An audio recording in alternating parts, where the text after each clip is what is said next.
ঠিক আছে, আপনি যেহেতু নিজের নাম বলতে চাইতেছেন, কে আপনি? যায়েদ বিন শাহ না বলে আমি ইহুদীদের বড় আলেম যায়েদ বিন শাহ। হযরত ওমর তখন আশ্চর্যান্বিত হয়ে বলতেছেন, আপনি কি তাওরাতের হাফেজ যে যায়েদ বিন শাহ না, সে আল্লামা যায়েদ আপনি? জি, আমি আল্লামা যায়েদ। অর্থাৎ যায়েদের ইলম প্রভাব বিস্তার করছে হযরত ওমরের উপর। কারণ তাওরাত এটা পুরোটা মুখস্থ থাকা ছোটখাটো ইলম না। তাওরাতের বৈশিষ্ট্য হলো ফাসসালনাহু তাফসীলা।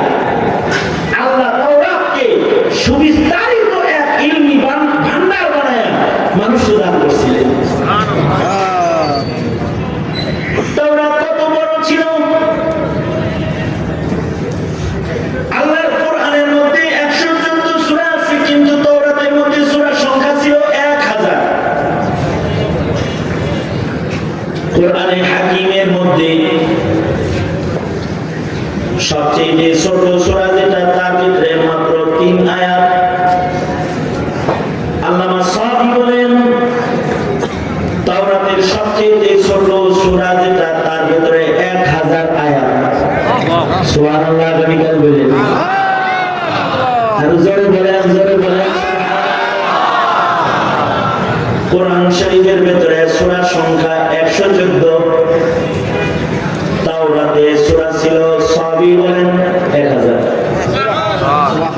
কোরআন শরীফের ছোট সূরার ভিতরে 3 আয়াত, আর তাওরাতের সবচেয়ে ছোট সূরার ভিতরে 1000 আয়াত। কোরআনে হাকিমের সবচেয়ে ছোট আয়াতের ভিতরে 1 অক্ষর, 2 অক্ষর, 3 অক্ষর।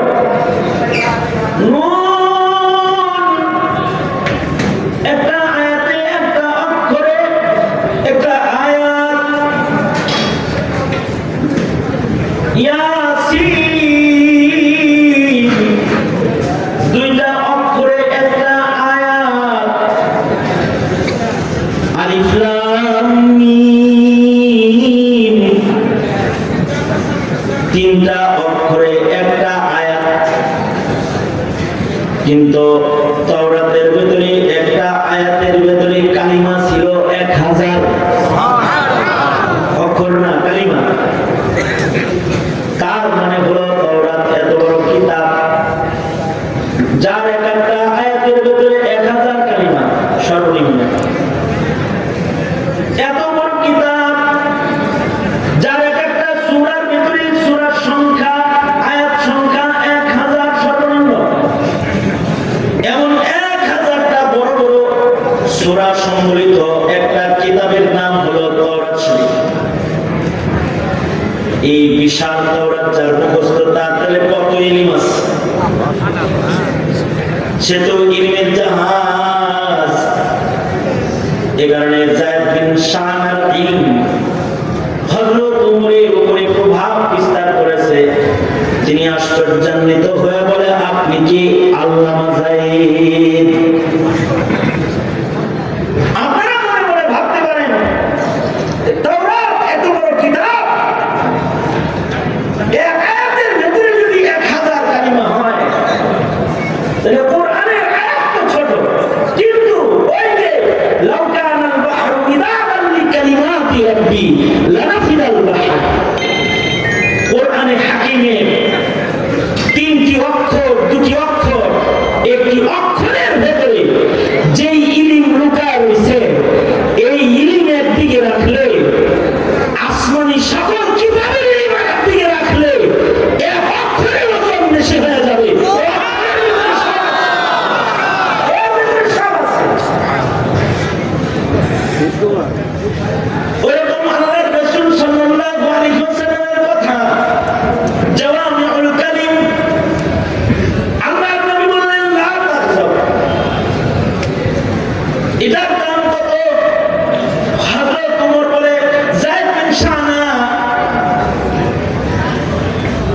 জাতির এত বড় আলেম হইয়া বিশ্বনবীর কলারটা কেমনে ধরলা আমার বুঝে আসে নাই।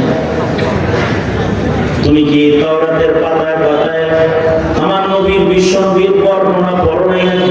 আল্লাহ নবীর চিন্না বুঝা কলারটা কেমনে ধরলা?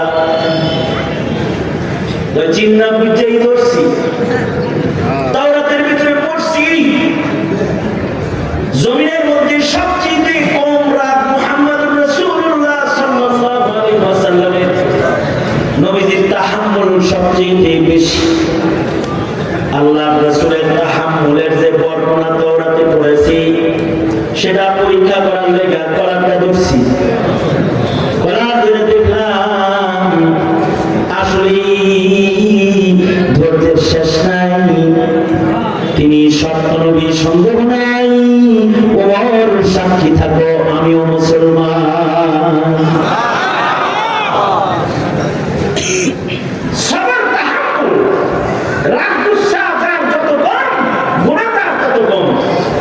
বেআদবি করে রাগ কইরা, বড় ছোটকে ঘর থেকে বের করে দেয় রাগ কইরা, বাপ সন্তানকে ত্যায্য করে রাগ কইরা, স্বামী স্ত্রীকে তালাক দেয় রাগ কইরা, স্ত্রী স্বামীকে ডিভোর্স দেয় রাগ কইরা, ভাই ভাইয়ের মাথায় ডান্ডা মারে রাগ কইরা, হামলা করে রাগ কইরা, মামলা করে রাগ কইরা।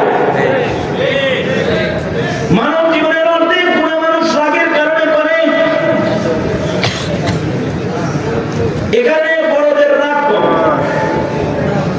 সাহাবীর রাগ কম, হযরত আলীর রাগ কম, ইমান বেশি কিন্তু রাগ কম।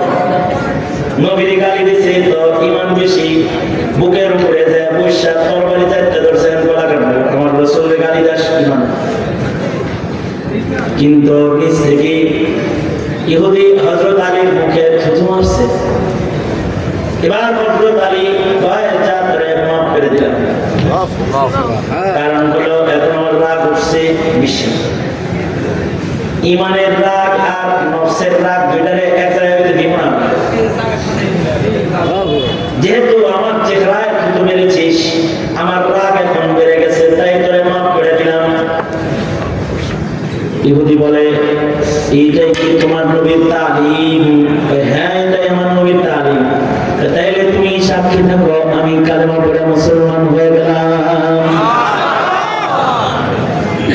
নবীজি বলেন না, রাগ করো না, ছোট্ট একটা কথা। ইমামে আযম আবু হানিফা রাহমাতুল্লাহ আলাইহির যুগে এক লোক ইমাম আযমকে এত বড় আলেম কেন মানুষ বলে? উনি চিন্তা করলো ইলম কার আমি চেক করতে পারবো না, হ্যাঁ ধৈর্য চেক করবো। ধৈর্য কেমনে চেক করবে? ইমামে আযম আবু হানিফার ঘুমের সময় হলো জোহরের থেকে আসর উনি ঘুমাইতেন। কারণ আজম ইমাম, সুবহানাল্লাহ, আজম ইমাম 40 বছর ইশার ওযু দিয়ে ফজরের নামাজ পড়েছেন, 40 বছর রাতের বেলায় ইবাদতে কাটাইছেন। আল্লাহু আকবার।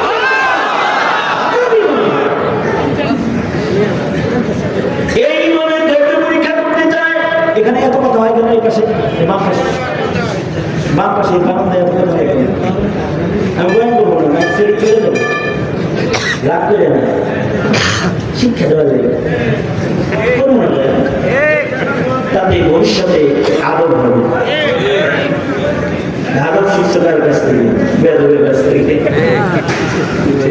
আমি বয়ান না করে চলে যাবো, রাগ করে না, এটা উচিত শিক্ষা দেওয়ার জন্য।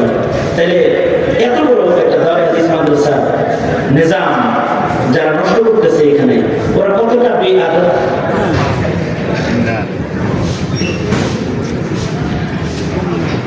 ইমামে আযম আবু হানিফা রাহমাতুল্লাহ আলাইহি